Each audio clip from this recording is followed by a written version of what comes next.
The 6 words that shattered my family. They said I was selfish, but the truth knocked the breath out of them. Everyone thought I was the villain. A 24-year-old woman who said no to donating her liver to her dying sister, Ashley. My mom, Sarah, she fell to her knees, sobbing like someone had died. "You're about to let your sister die," she screamed, her voice raw with accusation. My dad, Robert, he went for the kill. "You're a selfish mistake. I wish we'd never had you." His words cut deep, sharper than any knife. The weight of their judgment pressed down on me, making it hard to breathe in the small living room of our family home in Omaha, Nebraska. The unveiling truth. But here's the twist. My sister Ashley, the one they were fighting so hard for, she was the reason I started therapy at 12 years old. My childhood was a constant battle, a silent war I fought alone. Ashley used to lock me in dark closets, leaving me screaming in the dark for what felt like hours. She would lie about me stealing money, small amounts that caused huge arguments, always leading to me being punished. Once, she even told my boyfriend I cheated on him, a cruel lie designed solely to cause pain,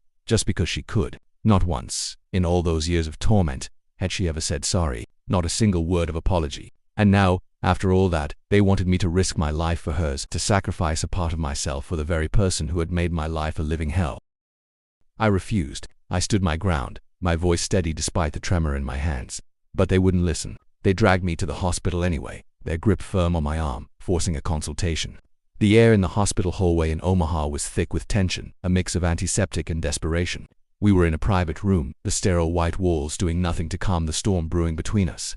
The surgeon entered, his face pale and etched with a nervous tension that mirrored the room's atmosphere. He looked at me, then at my family, his gaze lingering on their expectant faces. He held a medical file, his eyes scanning the words within. Then, he spoke 6 words. 6 words that would echo in that room, forever changing everything. 6 words. That made my mother collapse into the nearest chair, as if her spine had suddenly given out, her body unable to support the weight of what she heard. 6 words that made my dad go silent for the very first time in his life, his face frozen in a mask of shock. "She's not your biological daughter, ... Silence. An absolute, deafening silence filled the room. Not a tear fell from my mother's eyes, not a single word escaped my father's lips. Just stunned shame. My mom's eyes darted nervously, unable to meet my gaze, unable to meet her husband's. My dad looked like he'd seen a ghost, his face drained of all color, his usual bluster completely gone.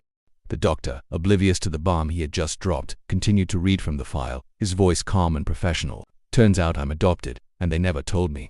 The words hung in the air, revealing a lifelong lie. The irony was palpable. I wasn't even a match for my sister. Our blood types were different. They had just assumed, blindly, selfishly. They had put me through this emotional torture, this public humiliation, based on an assumption, ... the sweet taste of freedom. But here's where the revenge kicks in. A cold, determined calm settled over me. I stood up, slowly, deliberately, a small, knowing smile touching my lips. I walked over to the door, my movements unhurried, my posture confident. Then, just as my hand touched the doorknob, I turned back to face them, my gaze steady and unwavering. "You know what's really selfish?" I said, my voice clear and cutting through the heavy silence. "Treating someone like garbage their entire life, then expecting them to bleed for you." The words were precise, aimed directly at their hearts, at the core of their hypocrisy. Then I left. I walked out of that hospital room, out of their lives. No liver, no guilt, no more chains binding me to their toxicity. The weight that had pressed on me for years lifted, replaced by a profound sense of freedom. New beginnings. Fast forward to months. My parents are in debt. Turns out I was the one quietly covering their rent with my freelance tech work, a detail they had conveniently overlooked in their accusations. Their financial stability had been dependent on the daughter they so readily condemned. My sister, Ashley, still sick, is waiting for a donor, her future uncertain. Me, I moved to another city, to Denver, Colorado, starting a brand new life. I even changed my name, embracing a new identity that reflected my newfound freedom. And a video like this where I finally told my story went viral. It resonated with so many people who had felt the sting of family betrayal. Family isn't who shares your blood, it's who protects your heart. Never let guilt silence your boundaries. This experience taught me that,